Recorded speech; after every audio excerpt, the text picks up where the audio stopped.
quiero hablar hoy un tema profético. Un tema profético, quiero hablar de algo que me preocupa los últimos tiempos. A nosotros nos gusta ver las noticias para ver lo que ocurre en el mundo, ¿verdad? Pero hay un noticiero adelantado que se llama las Sagradas Escrituras. Y quiero hablarle hoy de por qué es difícil entender la profecía. Y les voy a hacer una pregunta y se van a asustar. ¿Quién es la Trinidad diabólica? El anticristo, la bestia y el falso profeta. Pues hoy le voy a demostrar que ya la bestia está aquí. No aquí en este lugar, no. Aquí en el mundo obrando. ¿Por qué las profecías son difíciles de entender? Hay que entender algo. Toda profecía tiene doble referencia. ¿Qué significa doble referencia? Tiene una referencia parcial en la época y una referencia futura. Hay un capítulo muy importante que todos ustedes tienen que haber leído. Mateo capítulo 24 y Lucas capítulo 21. Son capítulos muy importantes. Y en Mateo capítulo 24 nos da un tráiler. ¿Saben qué significa la palabra tráiler?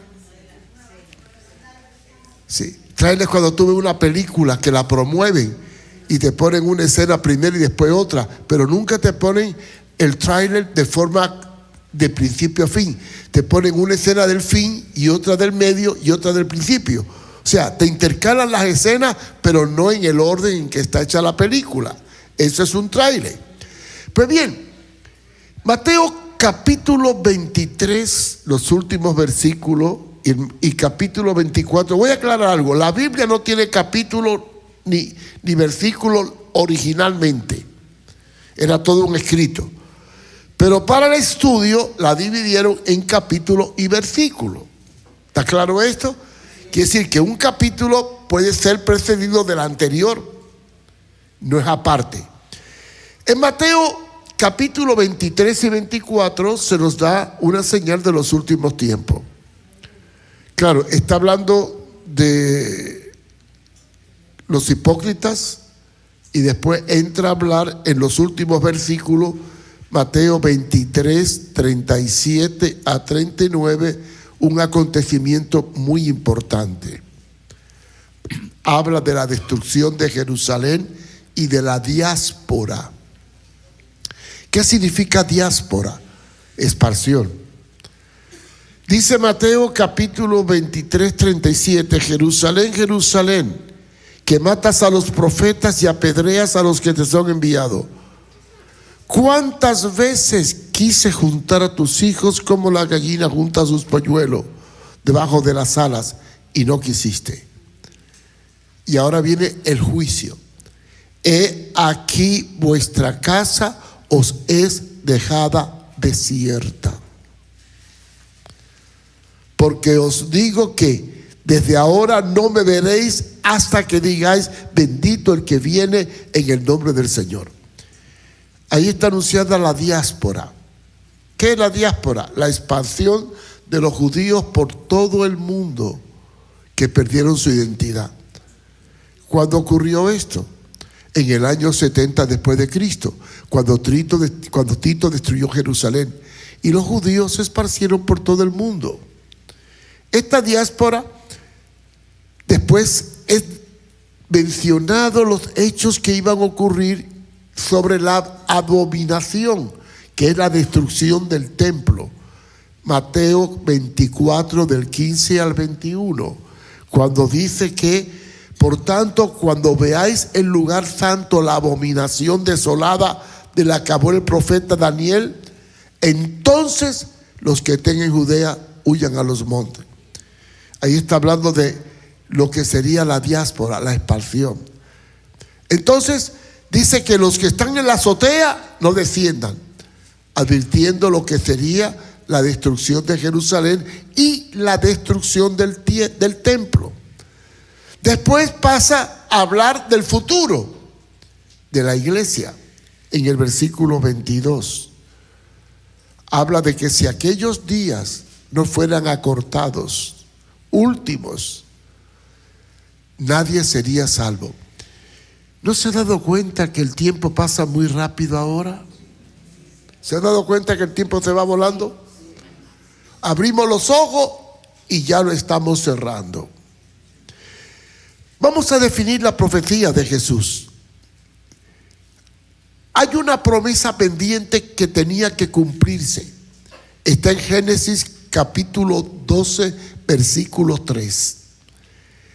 Que dijo Dios a Abraham: en ti bendeciré a todas las naciones, a toda la familia de la tierra. Por lo tanto, Dios tenía que interrumpir su trato con los judíos para alcanzar a los gentiles. Y entonces vino la diáspora, o sea, la destrucción de Jerusalén, la destrucción del templo y la expansión de los judíos por todo el mundo.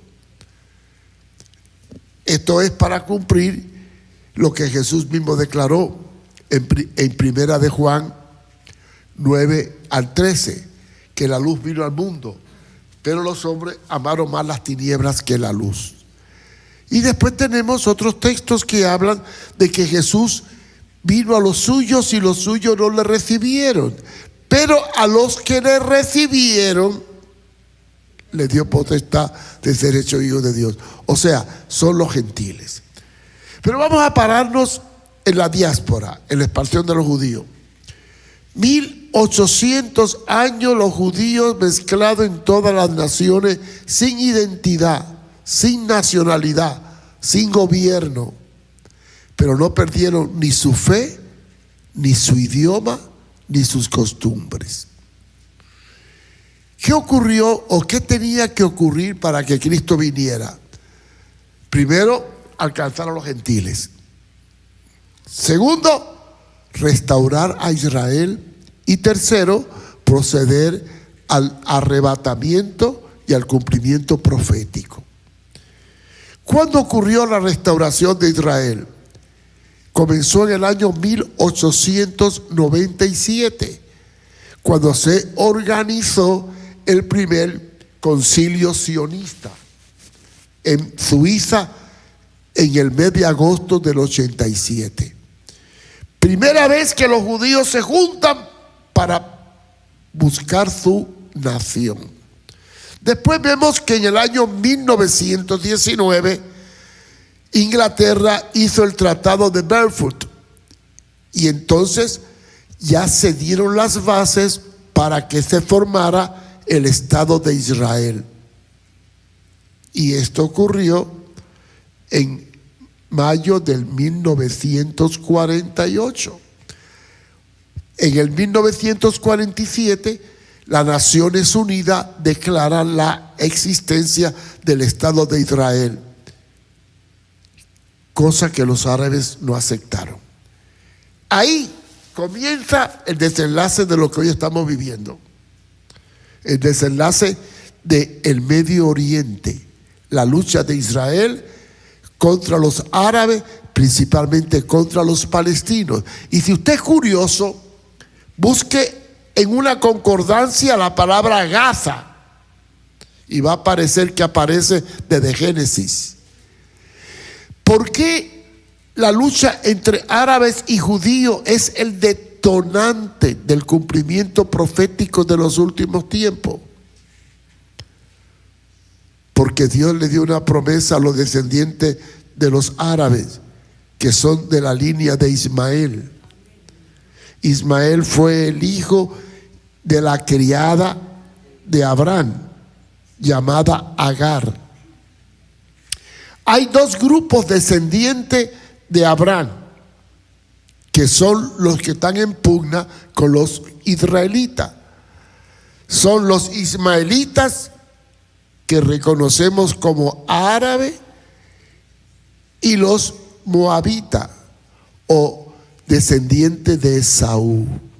Saúl era el hermano de Jacob, al cual Jacob le compró la primogenitura y cometió un engaño, por lo cual tuvo que luchar con el ángel en la en el lugar llamado Peniel. Pero yo le doy esta introducción para entrar ahora al panorama que vivimos hoy.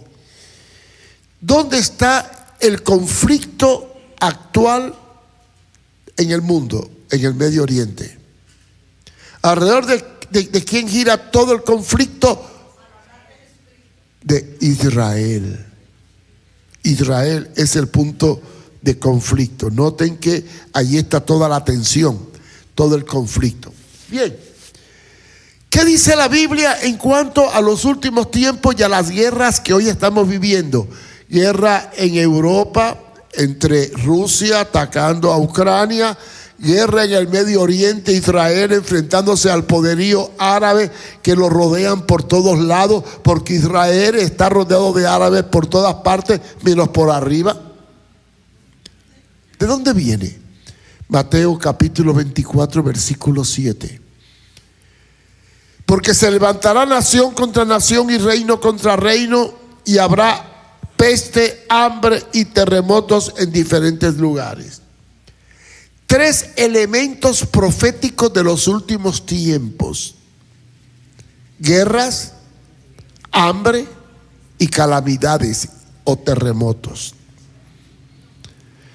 Las guerras las estamos viendo, guerra por aquí, guerra por allá, brote por todos lados. El hambre se está desencadenando y las pestes o las epidemias están aumentando. Y no son epidemias normales, son epidemias fabricadas en laboratorio para matar parte de la población mundial. Y hay una profecía en cuanto a este asunto de las epidemias y el hambre y las guerras. Según el cuarto caballo de Apocalipsis, que es el amarillo, va a haber un plan orquestado para matar al 25% de la población mundial.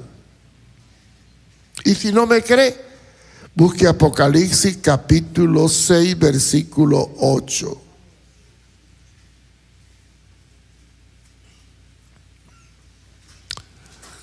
No lo voy a leer, ustedes lo van a buscar. Y si no lo buscaron, se lo perdieron. Bueno, te lo voy a decir. Y aquí un caballo amarillo, y el que lo montaba tenía por nombre muerte. Y le fue dada potestad de matar a la cuarta parte de la población de la tierra con hambre, pestes y guerras y espada. Claro, la espada era el arma de pelea. No dice ametralladora ni bomba porque no la había. Quiere decir que hay un pronóstico terrible de calamidades. Pero también eso se complementa con los fenómenos naturales que sacuden al mundo, como es el cambio climático, huracanes, ciclones. Miren, ahora mismo nevadas antes de tiempo, inundaciones por doquier. Es Lucas capítulo 21. Los versículos 25 y 26 nos habla de todo este fenómeno climático. Hace poco, hace unos 3 días, se habló de que hubo una explosión solar que creó una aurora boreal tremenda. No sé cuánto vieron la noticia, ¿verdad? Y puede afectar la comunicación y los satélites. Todo esto, que parece fantasía, está en Mateo capítulo 21, versículos 25 y 26. Y quiero que lo leamos. Entonces habrán señales en el sol, en la luna y en las estrellas.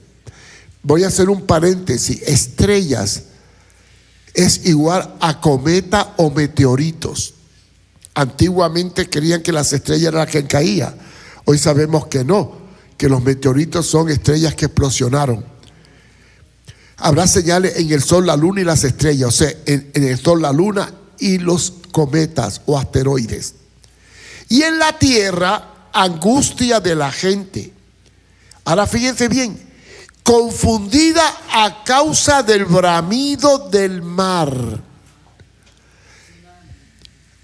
La palabra tsunami apareció en el 1999 por ahí.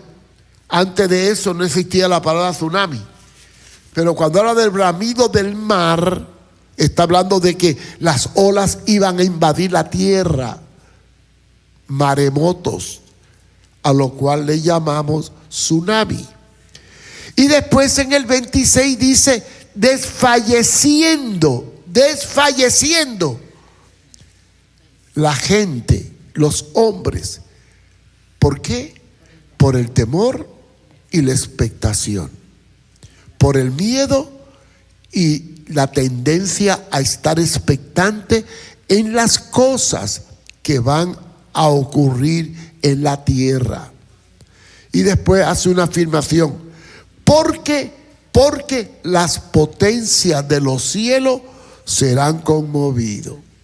En otras palabras, porque habrá muchos fenómenos climáticos que azotarán la tierra. Ahora bien, hasta ahí tenemos claro que estamos viviendo todas estas señales: terremotos, huracanes, tornados, maremotos, fenómenos en el clima, subida de la temperatura, etcétera, etcétera, etcétera. Eso ya está. Pero, ¿qué va a desencadenar todo esto? Un nuevo orden mundial que va a dar paso a un personaje que la Biblia le llama anticristo, que significa contrario a Cristo. Pero, ¿cómo puede reinar este anticristo todo el mundo si no hay condiciones que obliguen al mundo a unirse para enfrentar una crisis? Entonces, para que el anticristo aparezca, tienen que haber todas estas calamidades que desencadenen un caos que dé origen a un líder. Pero ese líder, para poder entrar en escena, tiene que tener una condición. Tiene que estar ya la bestia y el falso profeta trabajando en la tierra, preparando el panorama para su reinado.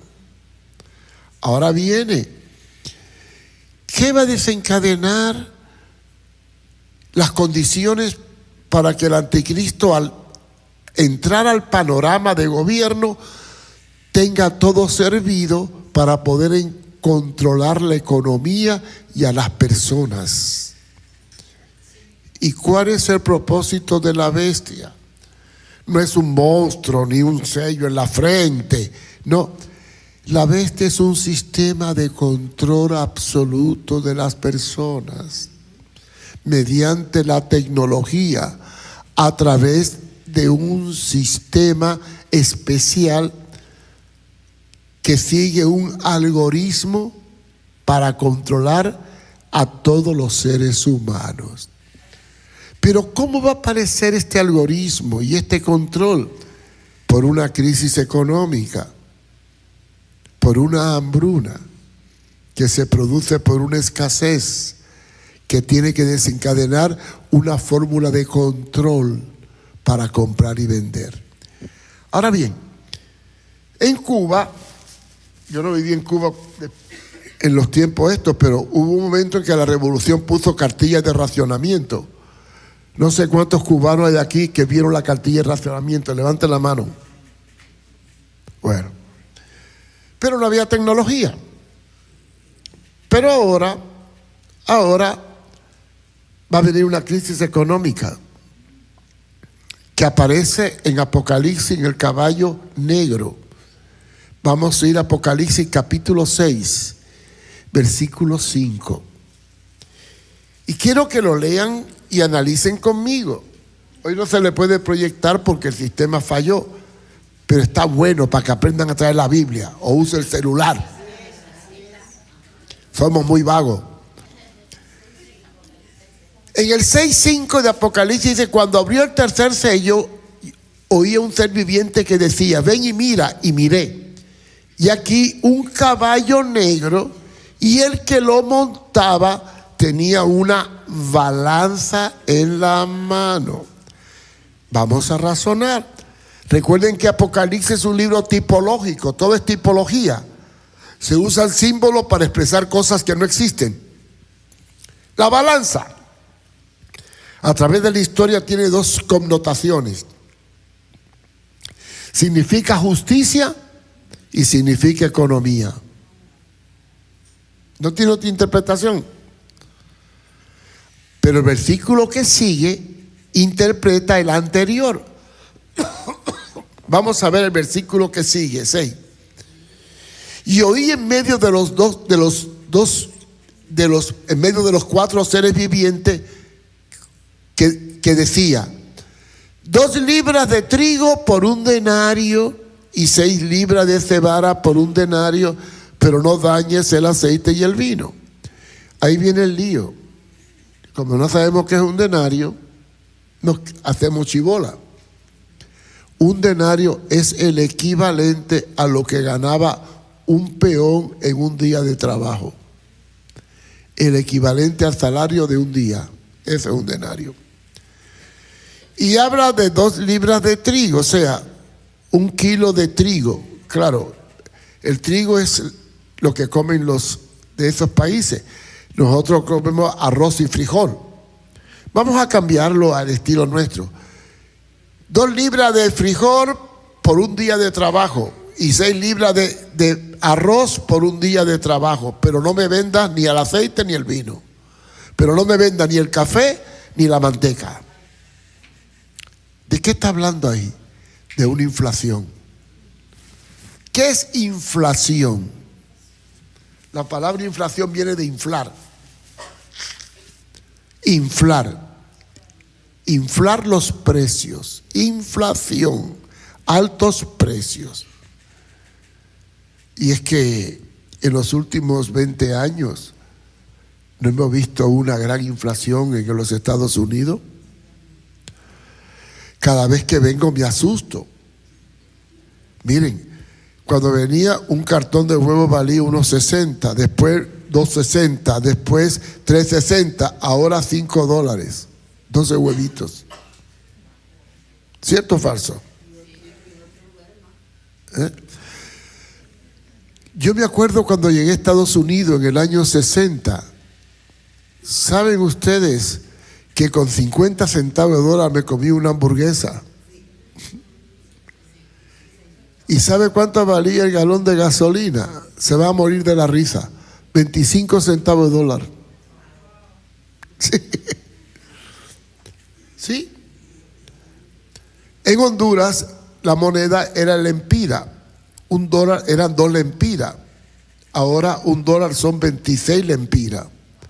Acabo de estar en Argentina hace poco, en unas conferencias, y $1 vale 2.800 pesos argentinos. Y en el 1980 estaba $1 por 1 peso argentino. Eso se llama inflación. Claro está. Aquí no está hablando de una crisis económica debido a una escasez que dispara los precios y produce hambruna. Entonces, la hambruna más la crisis económica produce un caos mundial de la economía. Y entonces aparece la bestia. ¿Quién es la bestia? Vamos a leerla. Apocalipsis capítulo 13, versículos 16 al 18. La bestia aparece como un personaje, pero no es un personaje, es un sistema que tiene una facultad. La facultad de hacer, según el versículo 16 del capítulo 13, hacer que todos, pequeños y grandes, ricos y pobres, libres y esclavos, se les pusiese una marca en la mano derecha o en la frente. Eso es simbólico. No existía tecnología. Se está hablando de una marca, un control. ¿Cómo Juan podía explicar algo que no existía usando los recursos de su tiempo? Lo voy a poner así. Imagínese usted que tenga una selva con taparrabo y nunca haya visto la civilización y de pronto pasa un avión volando. La palabra avión no existe en tu vocabulario y le tiene que contar a la gente de la tribu lo que viste. Un pájaro embramado o rugiendo. Pues Juan tenía que explicar cosas futuras con un lenguaje muy limitado y usó símbolos como una marca en la frente porque es visible y en la mano porque es visible. Pero ¿cuál es el propósito de la marca? 17. Para que ninguno pudiera comprar ni vender, sino el que tuviera la marca, y ahora entra, o el nombre de la bestia. O el nombre de la bestia. Y aquí hay una pregunta en el 18. Aquí hay sabiduría. En otras palabras, tiene que usar inteligencia para entenderlo. Dice, el que tiene entendimiento cuente el número de la bestia.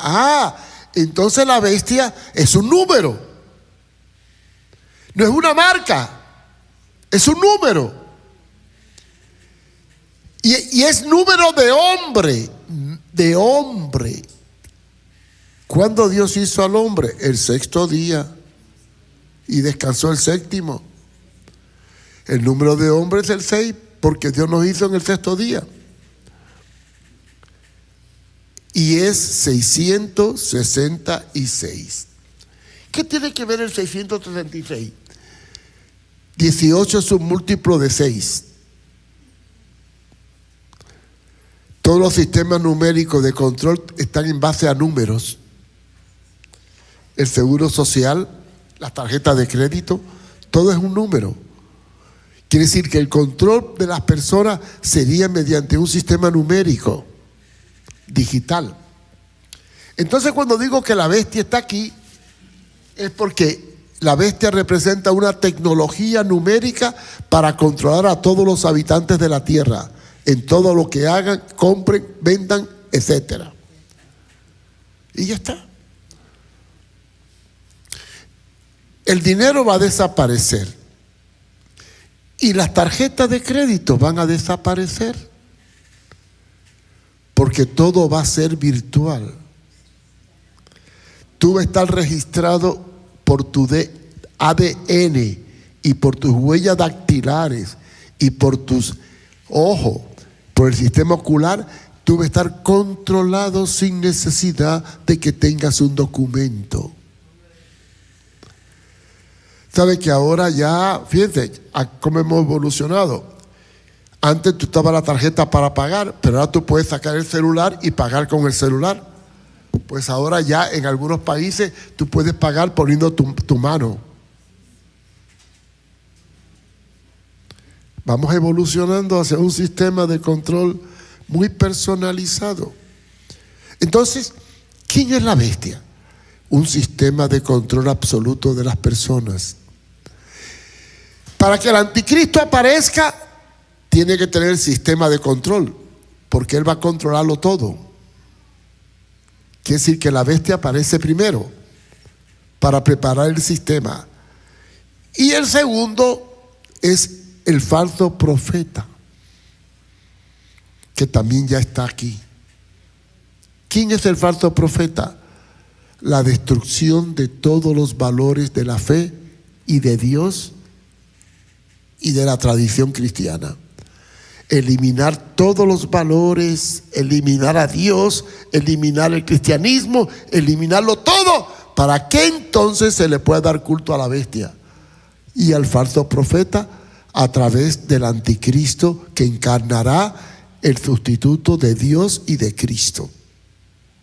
Entonces, para que el anticristo aparezca, primero hay que tener el control de las personas y segundo hay que destruir los valores.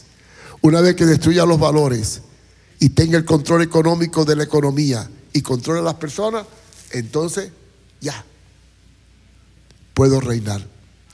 De manera que el anticristo, para poder reinar, tiene que tener un caos con un sistema creado y una destrucción de valores, para entonces poder reinar. Y ya estamos bajo el control absoluto de las personas.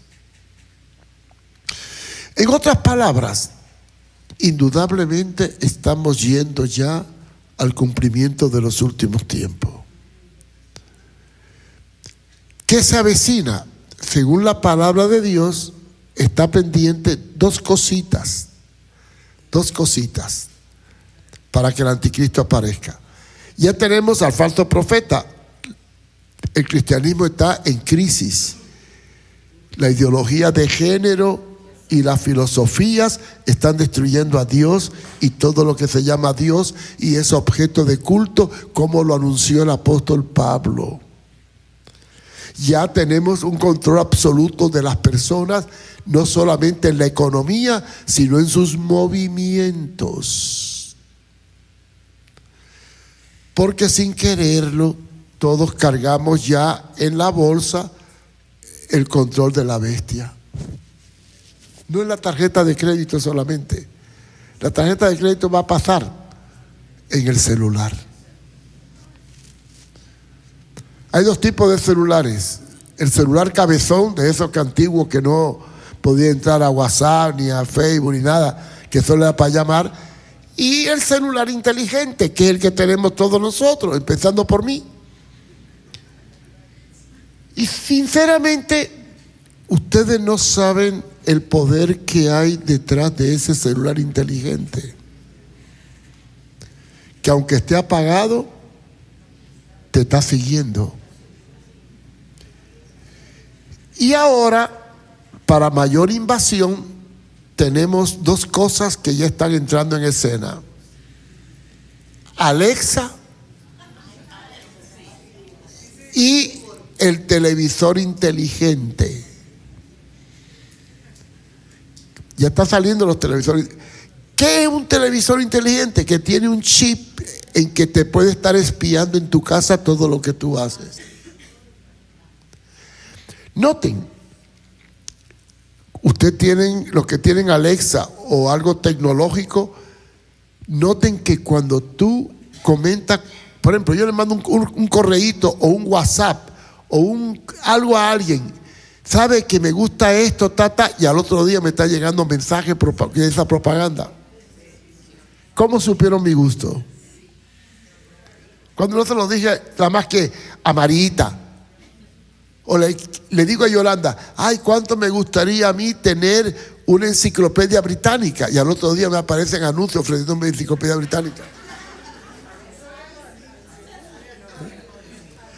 Ay, hermana Yolanda, cuánto me gustaría a mí ir a Israel. Y al otro día empiezan a llegar propagandas de Israel. ¿Y cómo se enteraron si yo hablé con Yolanda? No hablé con más nadie. Ya estamos controlados. Estamos ya al borde de un control absoluto. Y para colmo, ya no sabemos ni qué es verdad ni qué es mentira. Porque la inteligencia artificial puede hacer todo lo que tú quieras. Hasta te puede poner a cantar aunque no sepas cantar. ¿Saben? Tiene cosas buenas y cosas malas. No digo que todo tiene un doble uso. Pablo dice, todas las cosas me son lícitas, pero no todas me convienen.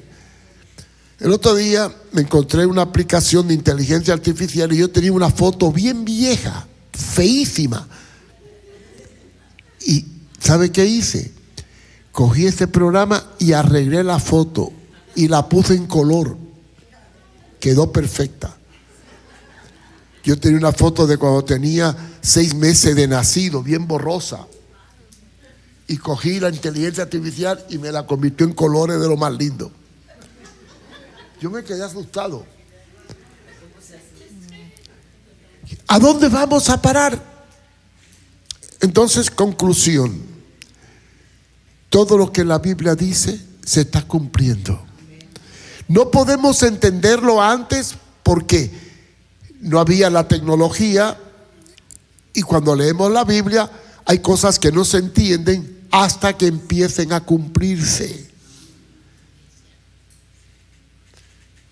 Yo me acuerdo que, y con esto voy a terminar ya, que estaba yo estudiando teología en Puerto Rico, año 1962. Y el maestro dijo: cuando Cristo venga, dice Hebreo, que todo ojo lo verán. Y como yo tengo la cabeza no solo para tener pelo, sino para pensar, dije, bueno, si estoy en Puerto Rico y aterrizo en el Monte Santo, que está en el Valle de Mejido, ¿cómo lo voy a ver yo aquí? Entonces, profe, sí.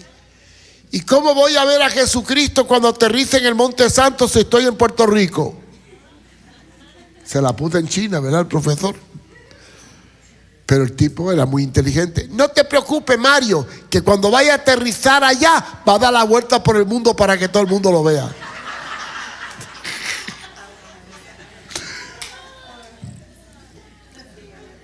En el año 1969, estando yo de director de un centro de drogadictos en New York, los jóvenes me pidieron permiso para ver el alunizaje del hombre en la luna. Y yo bajé. Y cuando estaba viendo el alunizaje del hombre en la luna, dije, ya entiendo la palabra de la profecía. Cuando Jesucristo ponga en el Monte Santo, allí estarán todas las cámaras de televisión transmitiendo ese mensaje en directo, en vivo y a todo color. ¿Cuántas cosas eran imposibles? Miren, yo en el año 95 estaba en contra de la tarjeta de crédito. No la quería. Pero me encontré con un problema. Cuando viajaba, no me alquilaban carro si no tenía una tarjeta de crédito. Se convirtió casi en una obligación para poder alquilar carro o alquilar un hotel. No me alquilaban hotel. En el hotel me pedían un depósito y en los carros me pedían una tarjeta de crédito y tuve que sacarla, ni modo. Y cuando la saqué, yo le daba mucha importancia, ¿verdad? Hasta que el año a fines del 1990 y pico, 99, viajé con mi esposa a Noruega y fuimos a un hotel en la montaña. El hotel en la montaña eran las 6 de la tarde, estaba cerrado, pero una computadora en la entrada. Yo metía la tarjeta, me daba una clave numérica para abrir la puerta del hotel y otra clave numérica para el cuarto donde iba a dormir. Sacaba la tarjeta, marcaba la clave numérica, me abría la puerta del hotel, llegaba al cuarto, marcaba el número que me dio y se me abría la puerta del cuarto para dormir. Al otro día ya vi una persona en la recepción, como a eso de las 8. Y entonces llego yo y le digo, mire, ya me voy a ir para cobrar. Ella, espérese un momentito, y se fue adentro. Y yo miré la computadora. Miren, era la pantalla verde, era de esas antiguas, ¿no? No es la de las computadoras modernas. Y cuando miro la computadora, tenía ahí la clave de mi tarjeta de crédito y los calzoncillos que había comprado en Miami. Sabía hasta el número de mi calzoncillo. Descubrí en aquel entonces cómo lo tenían controlado a uno. En el 99. No hablemos ahora. No hablemos ahora. Estamos siendo controlados. Entonces, hermano, cielo y tierra pasará, pero mi palabra no pasará. Entonces, tomando en cuenta que ya la bestia está aquí, nos tienen controlado, y que el falso profeta está aquí, destruyendo la fe cristiana y persiguiendo la iglesia, ¿qué más va a ocurrir? El resto. ¿Qué es el resto? Viene una gran hambruna, vienen grandes calamidades y algo tremendo tiene que ocurrir para que el anticristo tome control. La pregunta clave es, ¿lo veremos o no lo veremos? El arrebatamiento de la iglesia es antes que venga el juicio de Jehová. Dios siempre guarda lo suyo del juicio. ¿Se acuerdan ustedes que cuando Noé mandó el arca para salvar a Noé, cuando Sodoma y Gomorra mandó al ángel para sacar a Lot, cuando la 10ª plaga mandó el ángel marchar los dinteles de la puerta para que el ángel de la muerte pasara de largo? Pues bien, ¿cuándo será arrebatada la iglesia? ¿Veremos el preámbulo del anticristo? Acuérdense que Daniel habla de que son 7 años del reinado del anticristo. 3 años y medio de paz con 3 años y medio de juicio. ¿En qué momento será la iglesia arrebatada? No lo puedo decir. Lo único que puedo asegurar es que va a ser antes de que venga el juicio de Jehová sobre la humanidad. Eso no cabe duda. Pero veremos parte de las calamidades que se avecinan. Concluyo con esto. Para que aparezca la unidad mundial para el nuevo orden y el anticristo reine, tienen que ocurrir una calamidad muy grande a nivel mundial. Y esas 3 calamidades que dice la Biblia son: una, el derrumbe de la economía; 2, una catástrofe climática o ecológica, que puede ser un gran terremoto, un gran meteorito. Y por cierto, Apocalipsis 6 más adelante habla de que van a caer muchos meteoritos. O lo cuarto, una guerra nuclear parcial que desencadene la necesidad de unir la gente. ¿Qué va a ocurrir? No lo sé. Pero sí sé que vienen tiempos difíciles. Y lo último que sé, y estoy seguro, es que antes de que el Señor venga a arrebatar su iglesia, no a raptarla, a arrebatarla. Hay diferencia entre raptar y arrebatar. Raptar es robar algo que no es mío. Secuestrar. Dios no va a secuestrar, Dios va a llevarse lo que es suyo, porque la compró a precio de sangre. Cuando Dios vaya a arrebatar su iglesia, primero va a sacudirla con pruebas y dificultades para saber quién es quién.